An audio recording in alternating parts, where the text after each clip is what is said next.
யோக ஞான சித்தர் ஓம் ஸ்ரீ ராஜயோக குரு சரணம்.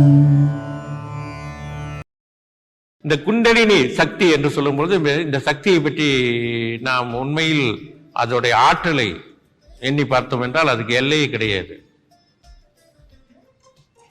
அந்த காலத்தில் ரிஷிமார்கள் 500 ஆண்டுகளுக்கு முன்னால் பார்த்தீங்கன்னு சொன்னால் ரிஷிமார்கள், சித்தர்கள், மகான்கள் எல்லாமே குண்டலினி சக்தி எழுச்சி பெறும்படி செய்து அவர்கள் ஞான நிலை பெற்றார்கள், சக்திகள் பெற்றார்கள், முக்திகள் பெற்றார்கள். ஆனால் அவர்கள் அந்த சக்தியை, அதே சக்தியை தான் அவர்கள் பயன்படுத்தினார்கள்.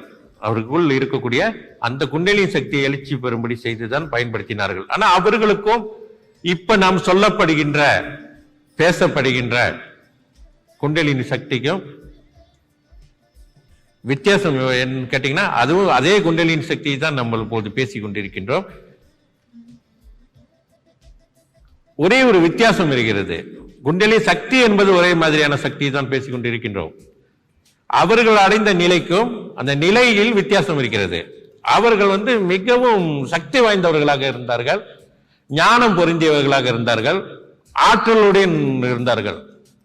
எல்லோருடைய தேகத்திலும், மனிதராக பிறந்தவர்கள் அனைவர் தேகத்திலும் ஒரே ஒரு சக்தி மட்டும்தான் இருக்க முடியும்.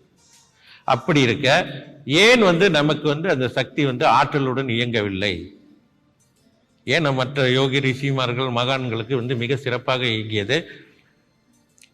நமக்கு அந்த சக்தி, அதே குண்டலினி சக்தி எழுச்சி பெறும்படி செய்யும் பொழுது ஏதோ சில உணர்வுகளை ஏற்படுத்துகிறது ஒழிய நமக்கு உடனடியாக ஞானம் பெறுவதற்கோ அல்ல சக்திகளை உணர்வதற்கோ வாய்ப்பே இல்லாமல் போனதற்கான காரணம் என்ன? ஒன்று, பிராணசக்தியை வசப்படுத்திய நிலை ஏற்பட வேண்டும். பிராணசக்தியை வசப்படுத்த வேண்டும். அப்படி பிராணசக்தியை வசப்படுத்தும் பொழுது அந்த சக்தியாகப்பட்டது மூலாதாரத்தில் அடங்கி கிடக்கும் அந்த குண்டலினி சக்தியோடு போய் ஒன்று கலந்த நிலையிலே அது எழுச்சி பெற வேண்டும். அப்பொழுதுதான் சக்தியோடு கூடிய நிலை ஏற்படும். ஞான நிலைகளை பற்றி அறிந்து கொள்ள முடியும். இதை விட முக்கியமான ஒரு விஷயம் இருக்கிறது. ஒரு குரு இடத்தில் எந்த மாதிரியான அனுபவங்களும், ஆற்றல்களும், சித்திகளும், சக்திகளும், ஞானம் இருக்கிறதோ அதற்கு ஏற்றாற் போல்தான் அந்த குண்டலினி சக்தி இயங்கும்.